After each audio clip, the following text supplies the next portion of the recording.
que nós não temos medo de ninguém gritar com a gente. Nem os Estados Unidos da América, com a arrogância deles. Aproveito para mandar para o Congresso Nacional uma lei que vai distribuir gás de cozinha de graça para 15 milhões e 500 mil famílias. A partir do mês passado, quem consome até 80 kW de energia não vai pagar mais energia. O Brasil sempre teve um problema crônico de falta de atenção às necessidades básicas do povo brasileiro. É muito fácil você ser governante para fazer um viaduto. É muito fácil você ser governante para fazer uma ponte. Agora, é muito difícil você ser governante para fazer aquilo que o povo tem necessidade prática, rápida e muito necessária. E a questão odontológica é uma delas. Eu fui presidente do Sindicato dos Metalúrgicos de São Bernardo do Campo de 1975 a 1980. E o sindicato tinha um departamento médico, que tinha médico e dentista. E naquele tempo, as pessoas iam no dentista, a gente só obturava e arrancava. Não tinha tratamento de canal, não tinha mais nada. E muitas vezes, o Leandro, o peão, no sábado e domingo, ele exagerava no mé, e ele queria faltar na segunda-feira, e naquele tempo a fábrica pagava se o cara arrancasse um dente. O cara ia no sindicato e pedia para arrancar um dente. Pedia, escolhe aí, doutora Nébia. Escolhe aí, sabe? E ainda pedia para o cara arrancar, sabe? Eu achava aquilo, querida Yara, bom te ver aqui, Yara. Eu achava aquilo um dano à saúde. E eu fui descobrir que as indústrias automobilísticas, mesmo sendo as indústrias mais avançadas do nosso país, no plano de saúde que ela oferecia aos trabalhadores, não tinha dentista. E eu fui uma vez, meu caro doutor Cláudio, eu fui uma vez fazer uma palestra na Academia Paulista de Medicina, e eu horrorizei os cientistas que estavam lá, porque eu disse para ele, nós temos um problema crônico no Brasil. Por onde entra a comida não é tratado como uma questão de saúde pública, e por onde sai o dejeto feito pela comida é tratado como uma questão de saúde pública. Eu não estou querendo ter prioridade, os dois têm que ser tratados como saúde pública. E eles ficaram horrorizados, porque eles não sabiam que as pessoas pobres naquele tempo, eu sou de um tempo, doutor Cláudio, em que a gente tem benzedor para tratar do dente. Você levantava com dor de dente e você procurava um benzedor, e muitas vezes ele fazia uma reza. Às vezes ele mandava você amassar um dente de alho e colocar dentro do buraco do dente. Às vezes ele mandava você molhar um algodão dentro do álcool e colocar o algodão dentro do dente. E às vezes você passava o dia colocando álcool dentro do buraco do dente e não sarava, você tinha que ir no dentista. E como o dentista era uma coisa rara, era cara, os pobres não iam e ficavam sem dente. Eu lembro, doutor Cláudio, e eu posso dizer isso de cátedra, não tem lugar nenhum do mundo que tenha a qualidade dos dentistas que tem o Brasil. Lugar nenhum do mundo. Nem os Estados Unidos da América, com a arrogância deles, tem a qualidade de dentista que nós temos. E eu falo isso com muito orgulho, porque eu fui a Portugal defender os dentistas brasileiros. Em Portugal, o cara não faz um curso de dentista, ele faz um curso de medicina. E ele faz a especialidade dele em odontologia, 1 ano só. E ele então vira dentista, um dentista meio mequetrefe, porque só 1 ano. E os brasileiros que estavam lá, que eram um bom dentista, trabalhavam de bagrinho para eles. Eles contratavam, terceirizavam o brasileiro, e o brasileiro fazia o trabalho que nem bagrinho no porto. Sabe aqueles caras que não são do porto, ficam lá na espera, que chega um navio para carregar. Quando chega um navio para carregar, eles são chamados, ganham muito pouco. O dentista nosso era assim. Eu fui no meu primeiro mandato com o presidente de Portugal, e nós conseguimos fazer um acerto para que os dentistas brasileiros adquirissem o direito de serem cidadãos dentistas, e eles passaram a trabalhar, então, com consultório próprio. E assim, eu fui adquirindo experiência com a questão da saúde odontológica nesse país. Uma vez eu tinha um ministro da Agricultura, ministro do Desenvolvimento Agrário, Paulo, que foi participar de um congresso de propriedade rural de pequenos na Alemanha. E ele fez uma revista maravilhosa, bonita. E no meio da revista tinha uma capa com uma senhora bonitona, devia ser filha de italiana ou de alemão no Rio Grande do Sul, ou Santa Catarina, com a bochecha bem vermelha, sabe, sorrindo. E de perto dela um monte de planta, de coisa que ela tinha colhido, alface, pepino, cenoura. E do lado dela, um senhor negro, alto, sorrindo, sem nenhum dente aqui na boca. Eu chamei o ministro e perguntei, escuta aqui, por que você colocou essa fotografia desse senhor negro sem dente? Você acha isso bonito? Você acha isso bonito, cara? Isso é fotografia para você colocar, representando o Brasil no exterior, um cara sem dente, e ainda negro. Você não acha que isso é preconceito? Eu lembrei do Joãozinho 30. Quem gosta de miséria é intelectual, o pobre gosta de coisa boa. Eu falei para ele, você pode anular essa revista, joga essa página fora e faz uma foto de um cara com dente. E aí, eu resolvi criar o Brasil Sorridente. A ideia de criar o Brasil Sorridente era fazer com que essas ambulâncias fossem ao local mais longínquo, onde as pessoas não têm dentista, e mesmo na periferia da grande cidade. Porque às vezes a gente pensa que a miséria está só longe, às vezes ela está vizinho da gente e a gente não enxerga. Não é todo mundo que mora na cidade que tem dinheiro para pagar um dentista. Não é todo mundo. Então, se você procurar na periferia de Sorocaba, você vai encontrar gente morando aqui no centro de Sorocaba que tem problema odontológico, tem problema de dente e não tem dinheiro para tratar. É para isso que serve o nosso serviço. É para tratar de todas as pessoas, mas preferencialmente a gente pegar aquelas pessoas que não podem gastar. Uma pessoa que ganha pouco, que está aposentado, que precisa fazer uma prótese nova, é para isso que a gente serve. Porque nesse país os mais jovens têm que aprender uma lição. Teve ano aqui nesse país, nos anos 80, nos anos 70, em que em muitos lugares desse país, os candidatos a prefeitos, a governadores, levavam uma cesta de dentadura pronta. Uma cesta. Chegava numa região, chamava as pessoas que não tinham dente, ia pedindo para as pessoas experimentar como se fosse um sapato. 38, 39, 40, 44, está apertado, está folgado. Ora, não era possível a gente permitir que uma pessoa escolhesse uma prótese como se fosse uma coisa trivial. Ou seja, para você usar uma prótese tem que ter um molde. Aquilo é delicado, você tem que experimentar uma vez, duas vezes, morder, experimentar, morder. Às vezes muita gente não acostuma, dorme colocando a dentadura dentro do copo d'água. Vocês que têm pai, mãe e avó sabem disso. Então o que faltava na verdade era tratar as pessoas apenas com respeito. Porque as pessoas mais humildes desse país não querem ser tratadas com luxo, a gente quer ser tratado com respeito. E ter dente na boca. Uma vez eu recebi uma delegação de trabalhadores sem terra que tinha um acampamento no porto de Suape, Pernambuco. E nós sentamos na mesa para conversar e eu coloquei uma tigelinha de castanha de caju e todo mundo comia e um cara não pegava. Eu perguntei para o cara, você não gosta de castanha? Ele falou, presidente, eu gosto. Mas abre a boca, não tinha um dente, eu não posso mastigar. E o cara que não tem um dente, ele não mastiga carne, não mastiga castanha, não come amendoim, não sorri, tem medo de mostrar a boca. Ou seja, garantir que essas pessoas tenham acesso ao mínimo necessário, é preciso que a gente saiba mais do que fazer ponte ou viaduto.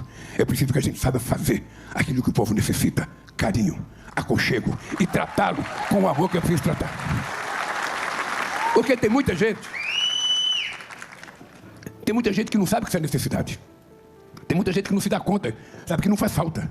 Até acha bonito, nossa, que moça bonita sem dente. Ora, alguém pode ser bonito sem dente? Não é possível. Não é bonito, não é moral, não é decente. Não para a pessoa, para o Estado que deixa a pessoa ser daquele jeito. Para o Estado.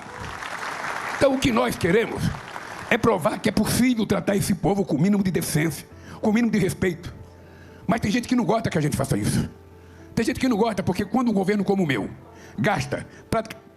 investe 400 bilhões de reais para fazer política de inclusão social, tem gente que não gosta.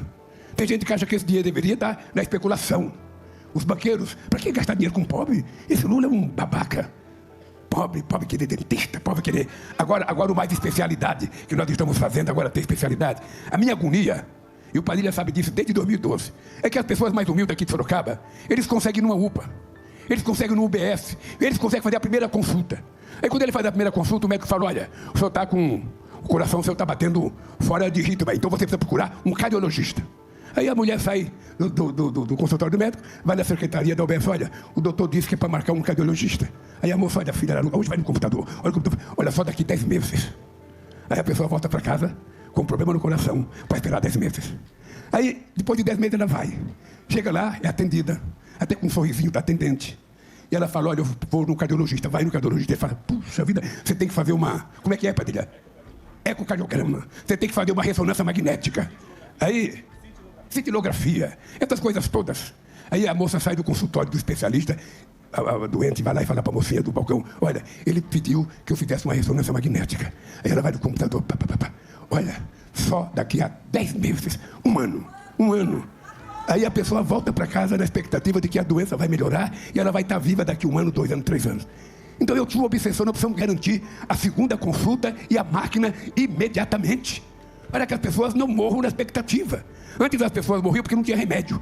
Quantas pessoas pegavam a receita, não tinha dinheiro para comprar na farmácia, colocava a receita no criado, colocava a receita embaixo do travesseiro, sabe? Ou no guarda-louça e morria sem poder comprar o remédio. Nós criamos uma farmácia popular. E hoje nós entregamos 41 remédios dos mais delicados de graça para as pessoas. Então isso é construir um país chamado soberano. Eu vou no médico, ele pede um cardiologista, eu tenho que ter lá 1 semana, 10 dias, mas eu tenho que ter rapidez. Aí o médico pede uma máquina, eu tenho que ter rapidez. Se eu quiser salvar a vida, se eu quiser apenas enterrar, sabe, deixa pra lá, faz que nem o benzedor, mandava eu colocar algodão com álcool no dente, porra. Meu dente ia ficar bêbado e eu não ia curar meu dente. O dente ficava dançando na boca, sabe? Então essas coisas é que faz a diferença entre governar e cuidar. Porque a palavra correta não é governar, é cuidar. Eu quero cuidar desse país. Por isso que o presidente americano não dê palpite aqui, porque aqui cuidamos nós. Aqui cuidamos nós. E é por isso que muita gente fica implicando, porque a gente cuida das pessoas que mais necessitam, porque é assim na vida. Eu digo sempre, governar é como uma mãe. Não tem nada que pareça mais com o governo do que uma mãe cuidadosa. Uma mãe pode ter 10 filhos. Os 10 podem ser os galeguinhos mais bonitos dela. Mas ela vai dar sempre um chamego maior para aquele que tiver um probleminha de saúde. Aquele que tiver mais fragilizado. É aquele que vai ter um denguinho. É aquele que vai ter um pedacinho de bife a mais. É aquele que vai ter um danoninho a mais. É aquele que vai fazer um chamego maior. É assim que a gente tem que governar. O rico não precisa de mim. Quando ele precisa, para pegar muito dinheiro emprestado. Quem precisa de mim é o pobre desse país. E de mim é a pessoa que a gente tem que governar. Então, eu tenho muito orgulho. Tenho muito orgulho porque eu aprendi tudo isso numa coisa chamada escola da vida. Eu aprendi. Leandro, eu gosto de Sorocaba porque eu venho aqui há muito tempo. Há muito tempo. E eu tinha um grande amigo meu, metalúrgico ferramenteiro, que trabalhava numa empresa que hoje não existe mais, a Brastemp. Era uma fábrica de geladeira, de fogão. E o meu companheiro Bolinha, ele inclusive sofria... Na verdade, ele sofria de epilepsia. Então, muitas vezes, a gente ia em casa tomar uns goles que ninguém era de ferro, terminava uma assembleia no sindicato. A gente ia para casa conversar. Ele era muito bom de política, muito competente. A gente tomava os goles. E, às vezes, para ele tinha um ataque de epilepsia.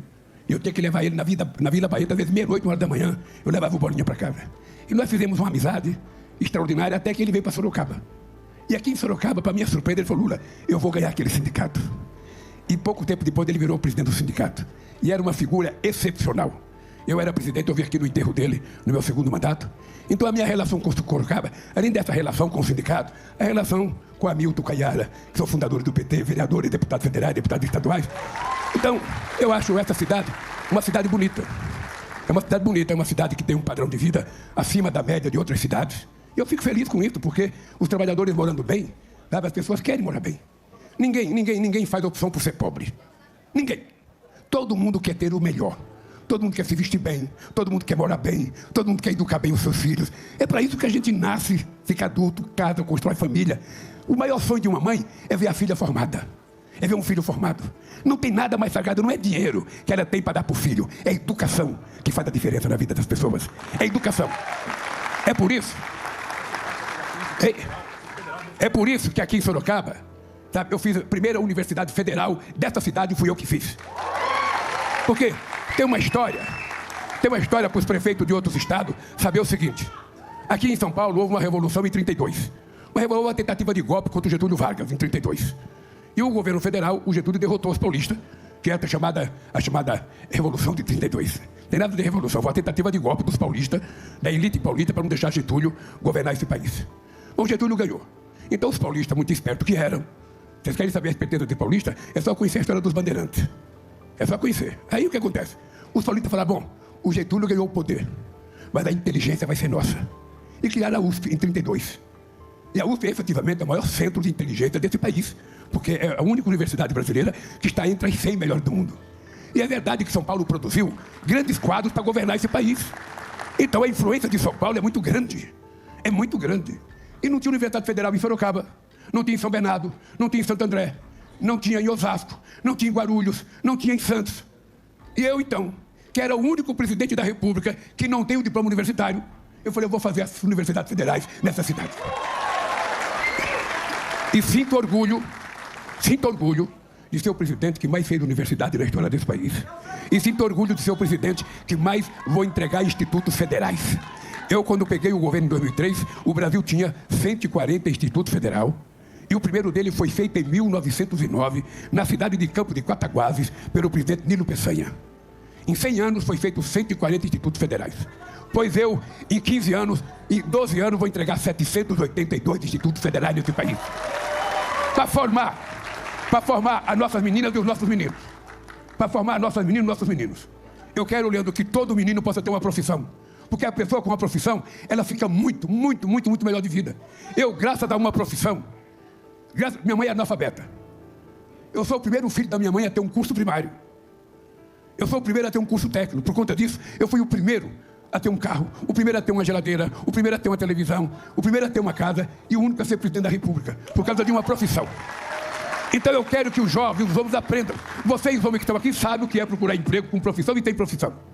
E sobretudo para as mulheres. O estudo para as mulheres tem um significado maior. Tá? Eu sou de uma geração em que as mulheres faziam um curso de corte e de costura. Né? Tinha 2 cursos que as mulheres faziam, corte de costura e culinária, que era para poder cozinhar e costurar para a família. Eu acho maravilhoso o corte de costura. Acho maravilhoso quem quer fazer. Mas não é essa a obrigação da mulher. A obrigação da mulher é estar onde ela quiser e fazer o que ela quiser. A mulher, ela já aprendeu a ir para o mercado de trabalho. Hoje, se você chegar num ponto de ônibus 6 horas da manhã, tem mais mulher no ponto de ônibus do que ônibus. Então, a mulher já aprendeu a ir para o mercado de trabalho. Mas nós, homens, ainda não aprendemos a ir para a cozinha. Essa é uma coisa que nós não aprendemos. Nós não aprendemos. Quando a gente está com o microfone na mão, a gente fala que é socialista. A gente fala que é de esquerda. Mas a gente ainda não aprendeu a ir para a cozinha a ajudar a lavar louça. A gente não aprendeu a dar banho nas crianças, a lavar o que tem que lavar. Hoje, fralda não lava mais porque joga fora, tudo descartável. Mas eu cheguei a lavar coeiro. Quem é uma velha aqui sabe o que é coeiro. Então, eu quero que a mulher estude. Porque a mulher, além da profissão, dá mais qualidade no salário, a profissão da independência. A independência é uma coisa sagrada. Uma mulher não pode morar com outra pessoa por causa de um prato de comida. A mulher tem que morar com uma pessoa se ela quiser morar, se ela gostar da pessoa e da pessoa tratar ela bem. Porque se não tratar, mete o pé no fundilho dele e deixa ele procurar outra. Sabe? Porque senão a gente não vai criar um mundo saudável. Um mundo que todo mundo sonha, a família vive em harmonia. É para isso que a gente faz as coisas nesse país. E é por isso que a gente vai continuar fazendo. Ontem eu aprovei, Padilha, para mandar para o Congresso Nacional uma lei que vai distribuir gás de cozinha de graça para 15 milhões e 500 mil famílias.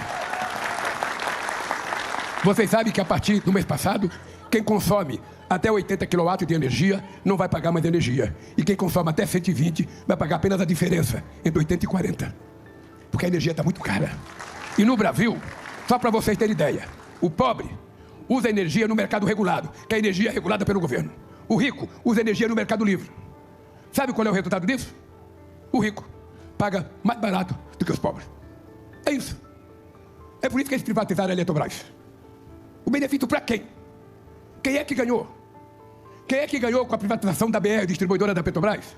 O que sobrou para nós? Nada. Então, eles têm que saber que comigo é assim.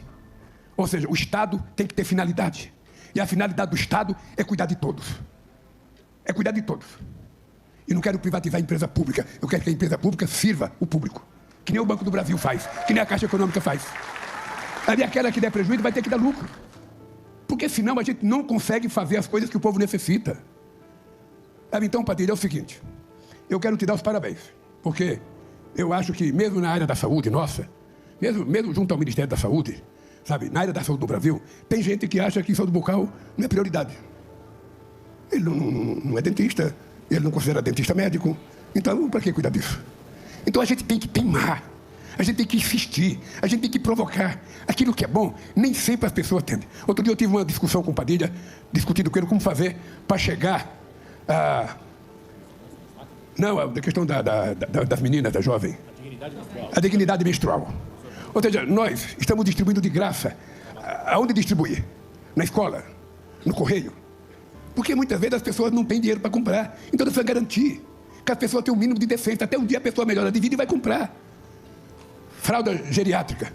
Quantas pessoas idosas passam necessidade e não têm dinheiro para comprar? Quem tem que cuidar? É o Estado. E nós agora vamos estabelecer uma política de cuidado nesse país. Porque a sociedade brasileira está ficando velha. E a gente só conta o trabalho que a gente faz na fábrica, o trabalho que a gente faz no escritório, e não é levado em conta o trabalho que a gente faz dentro de casa. Às vezes, dentro de casa, a mulher cuida de um filho com problema de saúde, cuida do marido com problema de saúde, e não é levado em conta, não é tido como trabalho. Ela não ganha nada, não tem direito a nenhum benefício. Então, nós vamos começar a mudar essa lógica de governar o país, para a gente poder fazer esse país ser grande, ser um país bem, que tá, soberania é isso. Soberania não é apenas cuidar da nossa fronteira, do nosso mar, da nossa floresta, é cuidar do povo. Cuidar do povo, isso sim é soberania de um país. É por isso que nós não temos medo de ninguém gritar com a gente. Aliás, nós somos educados, eu não grito com ninguém. E educação, a gente não aprende na faculdade, a gente aprende no berço, a gente aprende dentro de casa. E dignidade, a gente não compra no shopping. Dignidade a gente não compra no free shop também. Dignidade a gente aprende dentro de casa, com o pai e com a mãe. É por isso que nós precisamos criar uma sociedade diferente. E é por isso que vocês têm que prestar atenção nessa questão dessa loucura da rede digital. É preciso que a gente aprenda a separar o joio do trigo, o que é mentira e o que é verdade. Porque a minha mãe dizia quando eu era pequena, a mentira voa, a verdade engatinha. E é assim mesmo. E vocês sabem que nesse país tem uma fábrica de mentira. Tem uma fábrica de todo dia vocês veem a quantidade de mentira. Por exemplo, tem uma mentira que diz que eu já morri, eu sou um clone. Você viu que esse dia eu subi uma rampa correndo? Aí, não, isso não é o Lula, esse é um clone, o Lula já foi. Eu já sou o quinto Lula. Eu sou o quinto Lula. Deus queira que eu seja o sétimo, oitavo, décimo Lula, porque eu quero viver até 120 anos. Eu tenho direito. Dizem que o céu é muito bom. Quem quiser minha vaga pode pedir que eu dou. Eu quero viver aqui na terra mais um pouco. Eu quero viver aqui na terra. Então, eu vou precisar que vocês também tenham esse desejo. Viver muito. Viver muito, se cuidar. Quem é que levanta de manhã e anda 1 hora? Quem é que faz alongamento? Sobretudo a gente tem que cuidar das pernas. Porque essa barriga da perna aqui é o segundo coração da gente.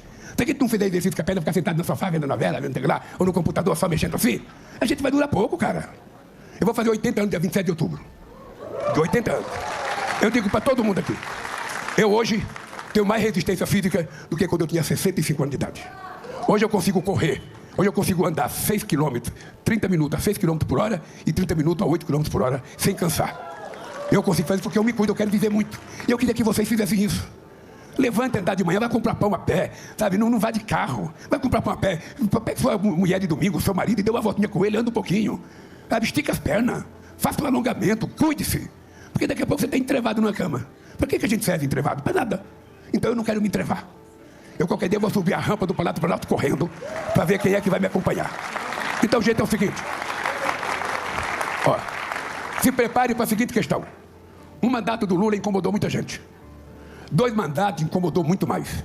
3 mandatos, muito mais. Imagina se tiver o 4º mandato, como é que eu vou ficar incomodado? Então se prepare. Se prepare que tem coisa aí pra frente. Um abraço, viva o Brasil sorridente e viva os dentistas brasileiros. E você, o que achou? Deixe sua opinião aí nos comentários. Curta o vídeo se gostou do conteúdo e se inscreva no canal. Até a próxima.